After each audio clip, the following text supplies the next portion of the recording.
ngomong ke rakyat bahwa saya tidak bisa menemui rakyat karena takut ditembak. Yang namanya Abdul Ghafur dari fraksi PKB, kata salah seorang anggota BPN, lo bagus Mahesa, tanahnya dijual 23.000 daripada digusur. Yang ngomong pegawai resmi anggota BPN. Ibu tolong dengerin Bu, ibu dari BPN Bu, ini rakyat bicara Bu.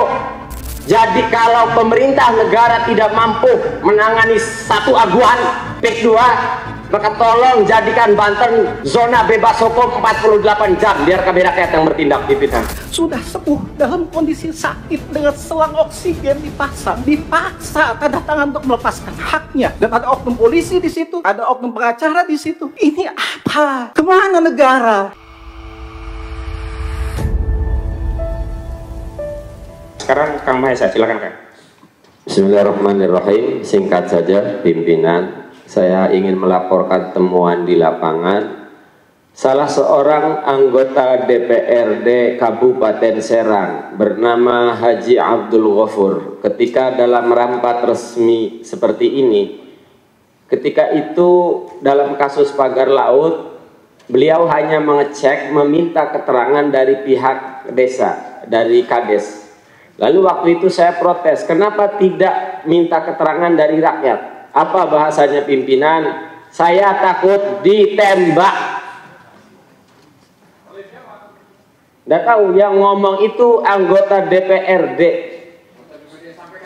Ya, makanya kita sampaikan, seorang anggota DPRD di forum resmi, dalam rapat resmi, ngomong ke rakyat bahwa saya tidak bisa menemui rakyat karena takut ditembak.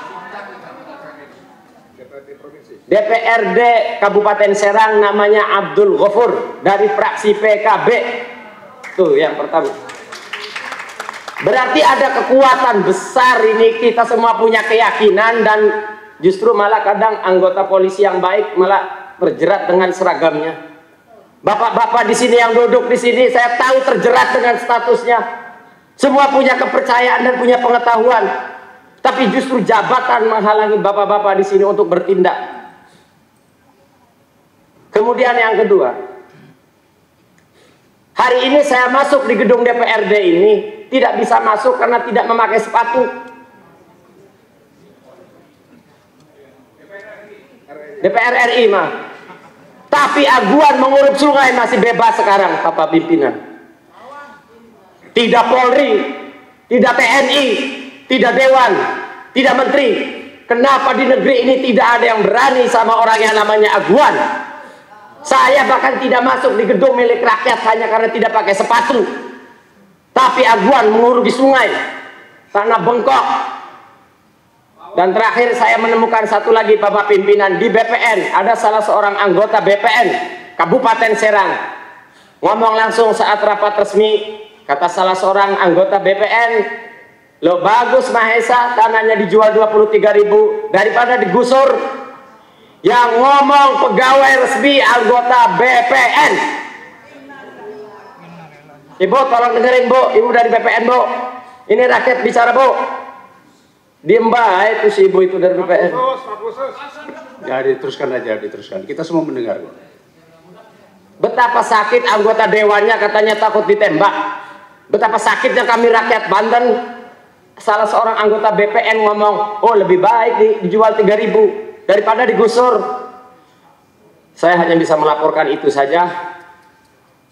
Sampai suatu ketika, sampai saya ngomong pernah kayak orang caprak pimpinan. Jadi kalau pemerintah negara tidak mampu menangani satu aguan PIK 2, maka tolong jadikan Banten zona bebas hukum 48 jam biar KB rakyat yang bertindak pimpinan. Sekian, terima kasih.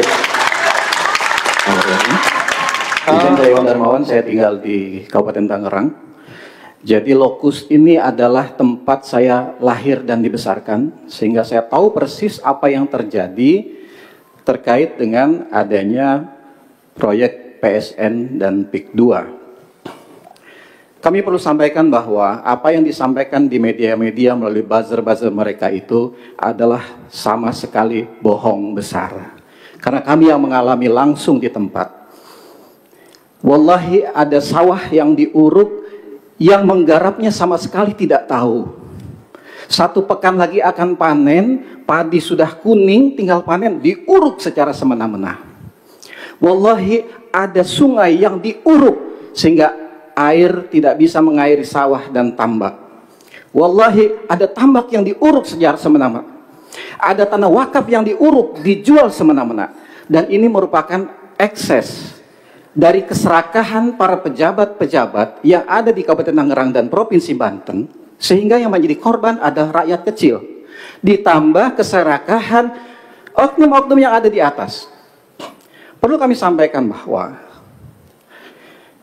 ini terjadi karena adanya prakondisi di mana dibuatlah Perda Kabupaten Tangerang nomor 9 tahun 2020 tentang perubahan atas Perda Kabupaten Tangerang nomor 13 tahun 2011 tentang rencana tata ruang dan wilayah Kabupaten Tangerang tahun 2011 sampai 2031. Apa yang ada di dalam perda tersebut? Lahan sawah produktif di utara Kabupaten Tangerang, ini lumbung padinya Kabupaten Tangerang, lahan hijau itu tiba-tiba menjadi lahan kuning. Dan yang menarik, perda tahun 2020 ini perdanya tahun 2020. Tapi baru ditandatangani pada tahun 2022. Patut diduga karena memang sedang menunggu logistiknya turun sampai 2 tahun. Jadi itu ditandatangani 2022.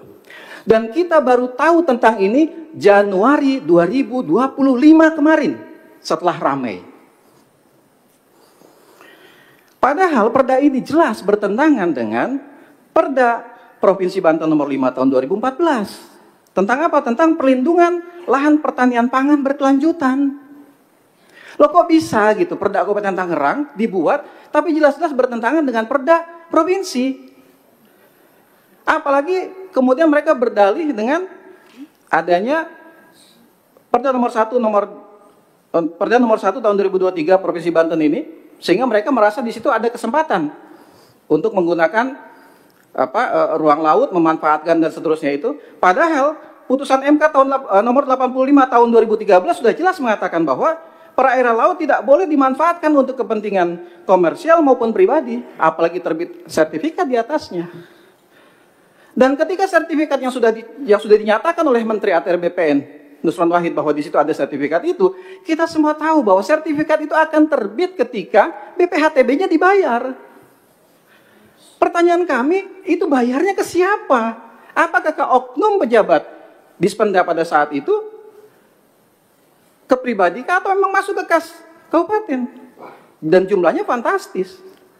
Artinya bahwa ini betul-betul secara sistemik, secara terstruktur, kejahatan kemanusiaan ini dari atas sampai bawah, atau kalau dibolak-balik dari atas sampai bawah itu merata. Dan hari ini, sampai dengan hari ini, rakyat masih terus ditakut-takuti. Sedianya kami juga membawa bahan-bahan dan saksi di lapangan, tetapi mereka sangat ketakutan dan mereka masih sekarang agresif mendatangi pemilik-pemilik lahan.